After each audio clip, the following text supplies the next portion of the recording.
comfortable. So, first item on the agenda today is a river crossing.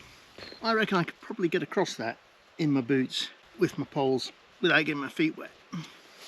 But actually, I planned for this to be harder. Which is why I brought these trainers along. They're really light and they drain. They're not Gore-Tex or any silliness. Particularly if I'm going to have to make 3 trips across. Once to show you me crossing with the rucksack, and one to come back and get the camera having done that.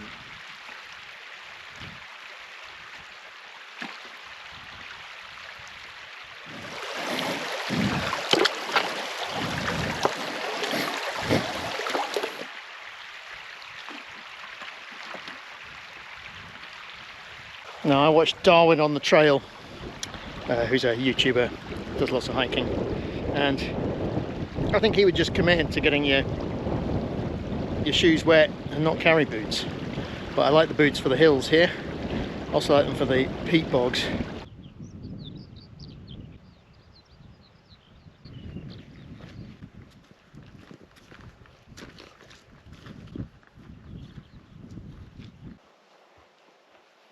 And I just noticed we're at the col between the Geldie that we've been following for the last day and a bit, and we're just coming into the Feshie catchment, and it's just this area in front of me here where these two split off.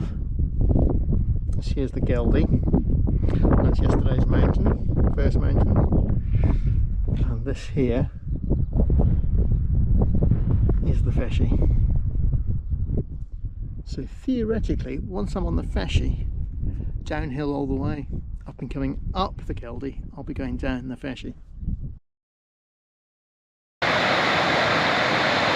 So I think this would make quite a good wild camping spot.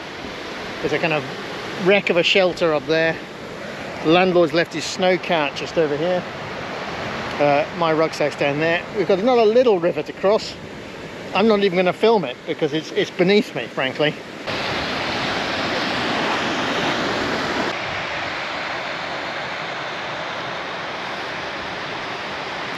Fabulous. From the old Caledonian forest.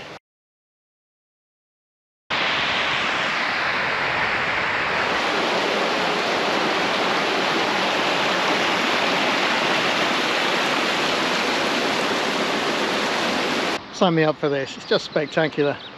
This is the kind of old growth forest I love. It's been left because it's inaccessible, and the river winding through it. Classic valley, my path. Just about to head off this track. So I noticed in my tent last night that I've got maps from 2 different eras. One has a bridge across the Feshie River at just about Geldie Lodge, and the newer map doesn't have that. That was on my plan, and that's what I've told my brother, so that's what I'm going to do. Having worried about it all morning, I've just chatted to a chap who's come up from this direction, who says there is a pedestrian bridge further down. So I think I might stop here for lunch. Yep, 1:20. And look what's ahead. It looks absolutely stunning.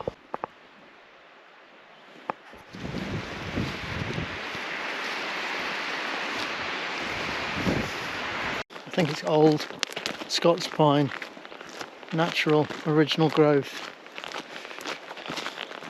More bird song. Heard some skylarks out in the moor this morning. Always lovely to hear the skylarks. I could do with a breather. Another breather.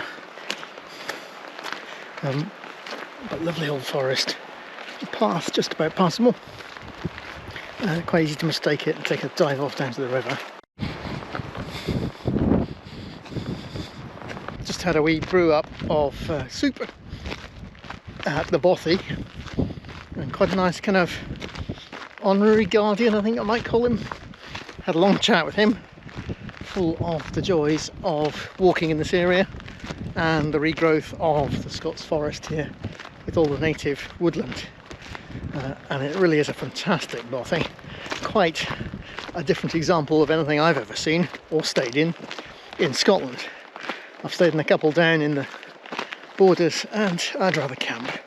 That one kind of had me tempted.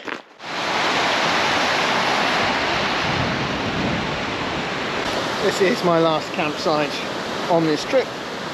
I'm at the final pedestrian crossing on Feshie, the river, to get to the right side for my Kingussie exit. The river's making quite a lot of noise in the background, so hopefully you can hear me. Quite enjoyed this site. I've shared it with another couple, but I haven't interacted. My morning coffee. You can see it is 8 o'clock in the morning, and it's already a bit too bright for me. I'm trying to keep my eyes out. They're stinging a little bit. A few discomforts. We'll gloss over those. Now, Kingussie is my ultimate target. According to this, it's 7 miles away. That's a direct route. Cameron McNish's route is along this road for quite a bit further and round in a big arc. Last evening, I was very tempted to plan to take it.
I stood at the Ruthven Barracks and gave you my summary. Twice. Let me pretend I know what you're thinking. You, the regular visitor to my videos, you're thinking these images look sharp and Dave hasn't complained about the GoPro Hero 9 once. Until now. The reason I've just put a bit of music on there, by Horowitz but played by me, when I've been quite musicless so far, is that GoPro, for reasons best known to itself, had decided after that shot where the car came past to record no sound at all. Thanks, GoPro. And you've escaped the facts and figures so far, until now. I've just fired up another battery-intensive device, my GPS, a Garmin. To discover my total walk was 92 kilometres, which in old money is 57 miles. Most of my Monroe side routes were done with a minimal rucksack, and I'll just explain. I'm putting in there water, waterproofs, lunch, GPS, first aid kit, and then phone, compass, map. That's all I'm going up those hills with.